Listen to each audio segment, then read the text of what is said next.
പാത്രം കഴുകാണ്ട് ഒരു സിനിമ കണ്ട് തീർക്കുമല്ല. ഞാനൊരു സിനിമയിലേ കണ്ടു തീർക്കണുള്ളൂ. അമ്മയുടെ മോൻ രാവിലെ കയറിയതാ ബാത്റൂമിൽ പോണുമുണ്ട്, ഇതുവരെ ഇറങ്ങിയിട്ടില്ല.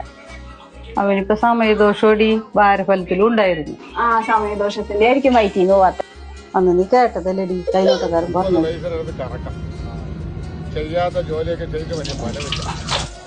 അമ്മ ഈ കണ്ണി കണ്ടവര് പറയണേ കേട്ട് അവന്റെ പേഷൻ കേട്ട് വടം വെച്ചു കൊടുത്തു.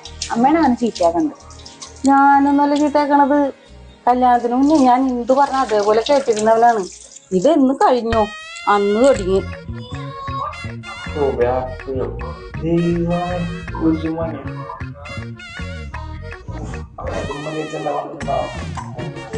അല്ലെങ്കിൽ എല്ലായിടത്തും നടന്നു പറഞ്ഞ പെണ്ണിനാണല്ലോ കുറ്റം.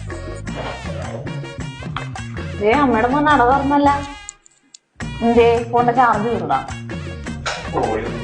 ചായ കുടിക്കടാ. അപ്പൊ ഇത്ര നേരം അതിന്റെ ഉള്ളിൽ താമസിച്ചിരിക്കുന്നില്ലേ? ഞാൻ പറഞ്ഞില്ലേടി എല്ലാം അവരെ സമയദോഷത്തിന്. ഓ എന്നൊരു ചാനൽ വാങ്ങിച്ച മോന്റെ അരയിൽ അങ്ങോട്ട് കെട്ടിക്കൊടുക്കും.